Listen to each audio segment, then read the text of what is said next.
दक्ष news सदैव तुमच्या सोबत।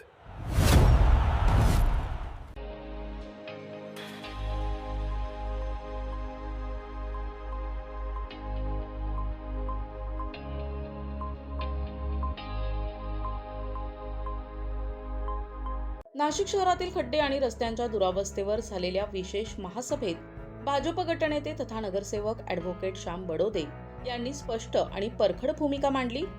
खड्डे हे अपघातांना कारणीभूत ठरत असल्याचं सांगत त्यांनी संबंधित अधिकाऱ्यांच्या कामकाजातील त्रुटींवर सभागृहात बोट ठेवले। नाशिक शहरातील रस्त्यांची दुरावस्था आणि खड्ड्यांमुळे नागरिकांना भेडसावणाऱ्या समस्यांवर विशेष महासभेत जोरदार चर्चा झाली। यावेळी भाजप गटनेते ॲडव्होकेट श्याम बडोदे यांनी खड्ड्यांमुळे होणारे अपघात आणि त्यातून नागरिकांच्या सुरक्षेला निर्माण झालेला धोका याकडे प्रशासनाचे लक्ष वेधले।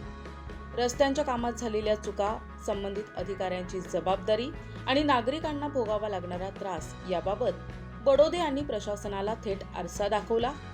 कामे करताना योग्य नियोजन आणि दर्जा राखला जातोय का, संबंधित यंत्रणांवर नियंत्रण कोणाचे असे सवाल उपस्थित करत त्यांनी जबाबदारी निश्चित करण्याची भूमिका मांडली। याचवेळी नाशिक शहराच्या विकासासाठी लक्ष देत मुख्यमंत्री देवेंद्र फडणवीस आणि कुंभमेळा मंत्री गिरीश महाजन यांनी भरघोस निधी उपलब्ध करून दिल्याबद्दल बडोदे यांनी त्यांचे अभिनंदन करत आभार मानले।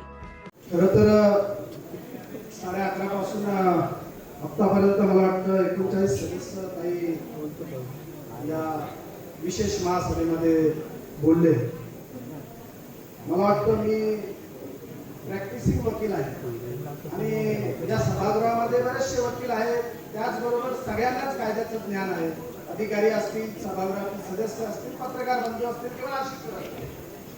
म्हणजे आज अशी परिस्थिती निर्माण झालेली आहे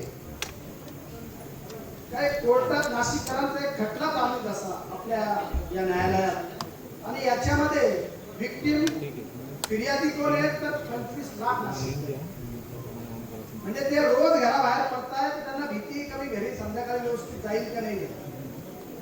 आणि याच्यामध्ये साहेब या खटल्यामध्ये साक्षीदार कोण आहे तर 122 सदस्य आपल्या सहित हे साक्षीदार आहेत। या खटल्यामध्ये सहआरोपी कोण झालेले आहे कारण नसताना हे महानगरपालिका, परंतु या खटल्यामध्ये मुख्य आरोपी कोण आहे सगळे कॉन्ट्रॅक्टर, ज्यांच्या चुकांमुळे हे सगळं आपल्याला भोगावं लागतंय। MNGL असेल, स्मार्ट सिटी असेल, ते मुख्य आरोपी आणि या मुख्य आरोपींना, या गुन्हेगारांना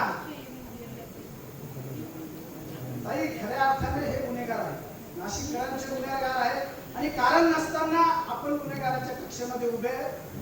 नाशिककरांना वाटतंय की आपण गुन्हेगार आहे, त्यांचं पण साहजिक आहे कारण त्यांना अन्सरेबल आपण आहोत। त्यांना अन्सरेबल हे MNGL किंवा स्मार्ट सिटी किंवा प्राधिकरणचे अधिकारी किंवा कॉन्ट्रॅक्टर नाही।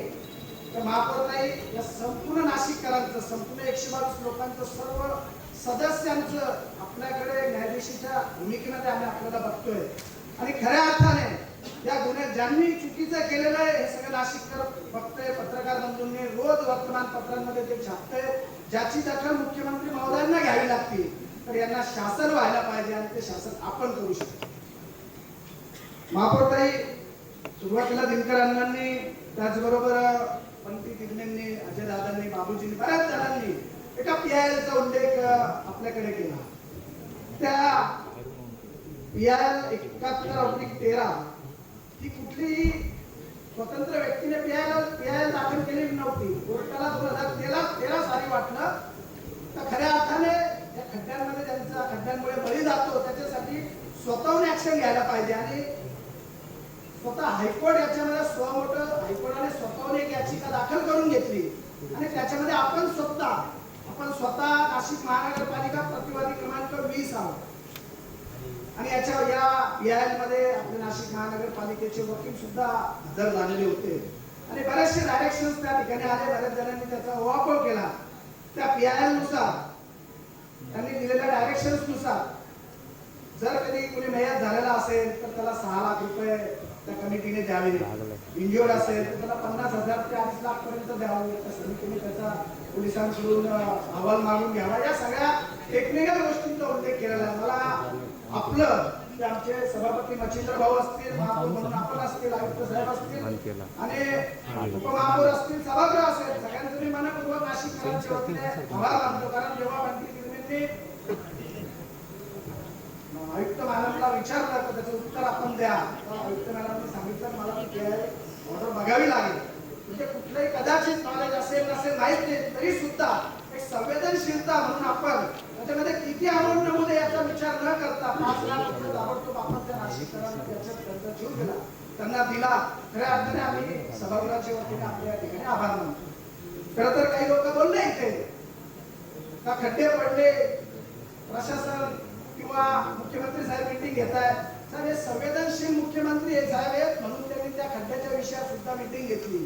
संवेदनशील आमचे गिरीश भाऊ आहे म्हणून आजच्या स्थितीत सुद्धा ते रस्त्यांची पाहणी करतायत आणि वेळोवेळी नाशिकमध्ये येतात. आठवड्यातून 2 वेळेस येत आहे, अधिकाऱ्यांची बैठक घेत आहे, वेळ प्रसंगी स्वतः रस्त्यावर उतरत आहे. हे त्यांची संवेदनशीलता आहे आणि ते नाशिककरांच्या बाजूने. कारण नाशिककरांना वर्तमानपत्रातून किंवा आपल्यासारख्या कोणीतरी सांगितलं गिरीश भाऊंना तरी ते स्वतः नाशिकमध्ये येत आहेत. हे खऱ्या अर्थाने आपलं म्हणजे नाशिककरांसाठी ही सुद्धा महत्वाची गोष्ट आहे. गिरीश भाऊ स्वतः याच्यामध्ये लक्ष घातलेलं आहे. गिरीश भाऊ दरम्यान शहरातील रस्त्यांची अवस्था सुधारण्यासाठी केवळ निधी मिळणे पुरेसे नसून त्या निधीतून दर्जेदार कामे होणे महत्त्वाचे असल्याचे सांगत त्यांनी MNGL आणि स्मार्ट सिटीच्या कामांबाबतही महापौरांकडे कारवाईची मागणी केली. निधी उपलब्ध करून देणाऱ्या शासनाचे आभार आणि दुसरीकडे कामातील त्रुटींवर संबंधित यंत्रणांना जाब अशी दुहेरी भूमिका ॲडव्होकेट श्याम बडोदे यांनी विशेष महासभेत मांडली. करणसिंग बावरी, दक्ष न्यूज, नाशिक.